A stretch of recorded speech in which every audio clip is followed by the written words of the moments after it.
Okay guys, magandang araw sa inyo lahat. Welcome back ulit sa aking YouTube channel.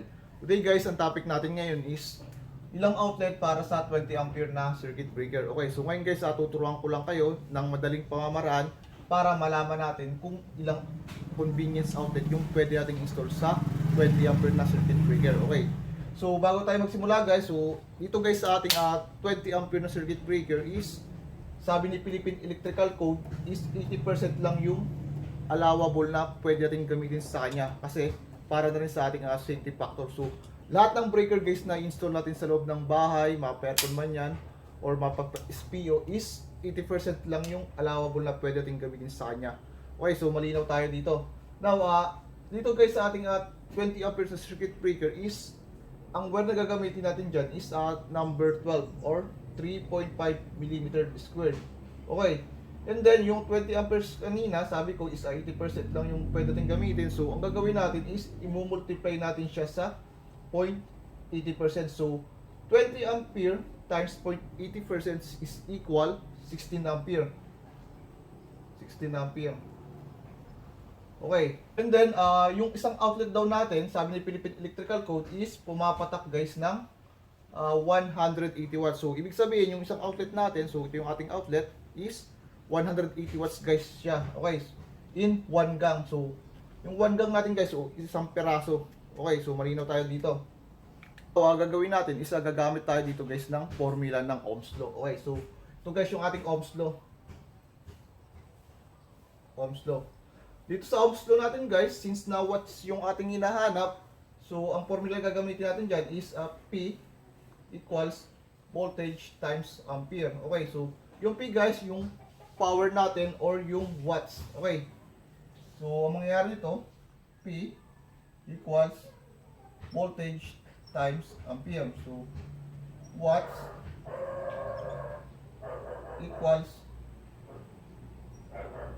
220 times 16 ampere. Okay, so yung watts natin guys, ito yung ating hahanapin. Okay, yung voltage natin guys is given na yan. So 220 volts. And then ita-times natin siya or i-multiply natin siya sa ampere. Yung ampere natin guys is 16 ampere. So ang ginawa natin kanina, sabi ni Philippine Electrical Code, 80% lang yung allowable na gagamitin natin dito sa ating circuit breaker. Okay, kaya i-multiply natin siya sa 80%. So ang kinalabasan niya is 16 ampere. So 120 volts times 16 amperes is equal 3,520 watts. So ito na guys yung pinaka-total na. And guys, itong 3,520 watts i-divide natin sa 180 watts. So saan ang nagaling itong 180 watts? So yung yung 180 watts guys, ito yung outlet natin na isang peraso. So pumapatak siya guys ng 180 watts. Okay. Yung total nito guys, 3,500 watts divided by 100 watts equal 19.5. Now, ito guys yung pinakang total ng outlet na pwede nating install sa loob ng bahay. So 19.5 or 19 pieces of outlet. Okay. Since na ang outlet natin sa bahay guys 2 gang, so ang mangyayari nito, yung 19 is i-divide natin sa 2.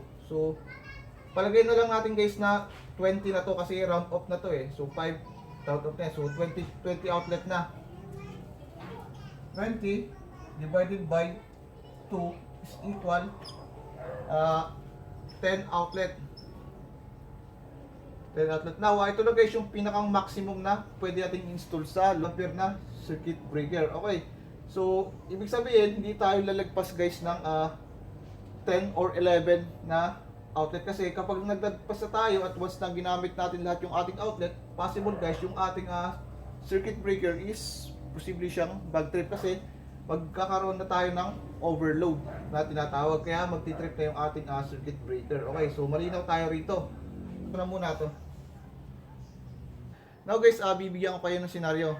Si client is magpapa-install ng 50 pieces na outlet. Now, papaisip pa yung ang daming outlet. Okay. Ngayon, anong diskarte yung gagawin natin para ma-install natin yung 50 pieces na outlet sa loob ng bahay? Okay, so ngayon bibigyan ko lang kayo ng idea na pwede nyo gawin kung sakaling mayroon tayong customer na magpa-install ng 50 pieces na outlet. Okay, erase ko na muna ito lahat. Okay, so yung 50 pieces na outlet natin, ito ay tugang. Kanina, yung computation natin, yung pinakang maximum na pwede natin install sa 20 ampere is 10 outlet lang, 20 ampere. So 10 outlet yung pinakang maximum, outlet ang maximum. Okay, so install tayo ng panel board sa loob ng bahay. So ito yung ating panel board. So dito guys sa ating panel board, so ang ginawa ko is nag-install ako ng 5 circuit breaker na 20 ampere. Okay, yung ating main is 60 ampere. O ito yung ating main. Nag-install ako guys ng isang pinakang main natin. Okay, dito guys sa install ko na 5 breaker, na circuit breaker is dito tayo guys mag-i-install ng outlet. So ang mangyayari dito, yan. So mag-install tayo dito guys ng 10 na CO. Okay, 10 na CO, and then 10 na CO rito, and then 10 na CO. Okay, nag-install na ako ng tig 10 na convenience outlet sa bawat brancher. Okay, so ang gagawin natin, pagpapasin natin. Okay, so 10, 20, 30, 40, 50. So ayan, 50 pieces na. Ayun guys, isa sa mga idea na pwede natin gawin kung sakaling meron sa ating magpa-install na 50 pieces na outlet. So ngayon guys, hanggang dito na lang. Sana may naintindihan kayo. So sa may mga katanungan regarding sa topic na to, just comment down below na lang kayo sa aking YouTube channel. So yun guys, maraming salamat ulit sa inyo and God bless. Thank you.